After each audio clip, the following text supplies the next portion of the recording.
बिस्मिल्लाहिर्रहमानिर्रहीम। अस्सलाम वालेकुम viewers, welcome to my YouTube channel. जी दोस्तों, आज का जो हमारा टॉपिक है आप ये चेक कर सकते हैं।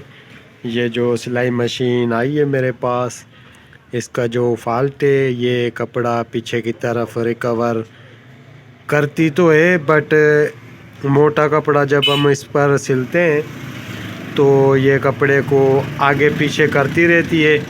इस जगह पर पीछे कम निकालती है कपड़े को। तो इसकी क्या वजह होती है दोस्तों? देखें दोस्तों, कपड़ा सिलाई मशीन पीछे की तरफ नहीं खींचती। इसकी ऑलरेडी वीडियो मैंने बनाई हुई है, आप विज़िट कर सकते हैं मेरे चैनल का।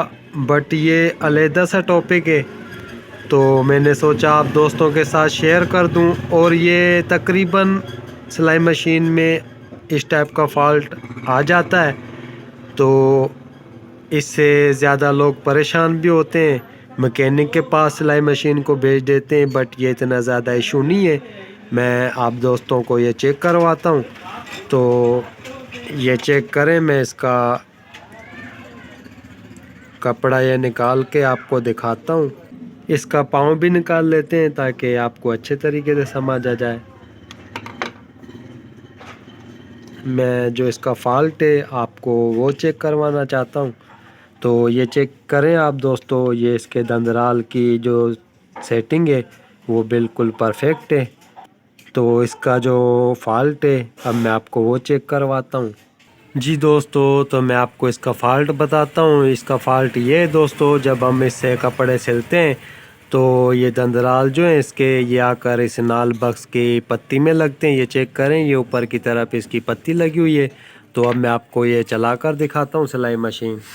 तो आपने चेक कर लेना है ये दोस्तों। जब मैं सिलाई मशीन को चलाऊंगा तो इसका ये सुई का गज़ नीचे आएगा, और इसके साथ साथ ये जो दंदराल हैं ये नीचे की तरफ जाएंगे। ये चेक करें, मैं सिलाई मशीन को चला रहा हूँ, ये दंदराल नीचे की तरफ आए, और ये जो इसके दंदराल हैं ये आकर इसकी नाल बक्स की पत्ती में लग रहे हैं, ऊपर टच हो रहे हैं। तो इससे क्या होता है, हमारी सिलाई मशीन कपड़ा खींचती तो है, मोटा कपड़ा खींचने में भी मसला करती है। तो देखें दोस्तों, अब मैं आपको इसकी सेटिंग दिखाता हूँ। ये चेक करें दोस्तों, इसकी जो सुई का प्लेट है और ये दंदराल की जो सेटिंग होती है ये बिल्कुल परफेक्ट है। बट ये उसके बावजूद भी आकर दंदराल इस नाल बक्स की पत्ती में टच होते हैं। तो इसकी क्या वजह होती है, मैं आपसे वो शेयर करना चाहता हूँ।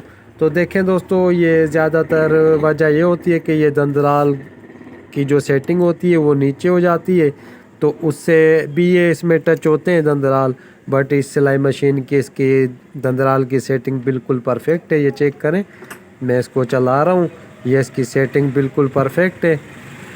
बट उसके बावजूद भी आकर इसमें टच हो रही है, तो इससे हमारी सिलाई मशीन कपड़ा खींचने में मसला करती है। तो ये इसका मसला जो होता है दोस्तों, ये इसका जो दंदराल है इसके, ये आपने अच्छे वाले लेकर इसमें लगा लेने चाहिए, क्योंकि जो लोकल दंदराल होते हैं वो टेढ़े भी होते हैं, और या तो वो ज़्यादा नीचे की तरफ होते हैं। तो आपने ये ख्याल कर लेना चाहिए दोस्तों, जब भी आप दंदराल लेते हैं, दंदराल चाहिए, क्योंकि जो लोकल दंदराल होते हैं वो टेढ़े होते हैं, या नीचे की तरफ ज़्यादा मुड़े हुए होते हैं, या ऊपर की तरफ होते हैं। तो वो आप लगाते भी अपनी सिलाई मशीन में तो इस तरह का फॉल्ट आ जाता है। वो ऊपर से तो बिल्कुल सही होते हैं, बट नीचे जब सिलाई मशीन चलती है तो इस तरीके से आकर इसमें टच होते हैं। ये चेक करें, इस तरीके से टच होते हैं। तो अगर हम इसकी सेटिंग दंदराल का जो पुर्जा है मैं आपको चेक करवाता हूँ।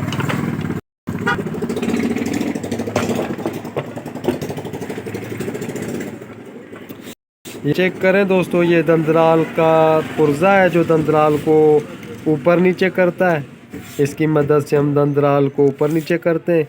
बट अगर हम इस सिलाई मशीन का ये नट खोलकर इसको ऊपर करेंगे तो उससे भी मसला होगा, क्योंकि इस सिलाई मशीन की दंदराल की सेटिंग परफेक्ट है। ये चेक करें, ये बिल्कुल परफेक्ट। तो अगर हम थोड़ा और दंदराल को बाहर की तरफ निकालते हैं तो ये आकर नीचे की साइड पर इस सुई प्लेट में लगेंगे। तो ये दंदराल हमने चेंज कर लेने चाहिए।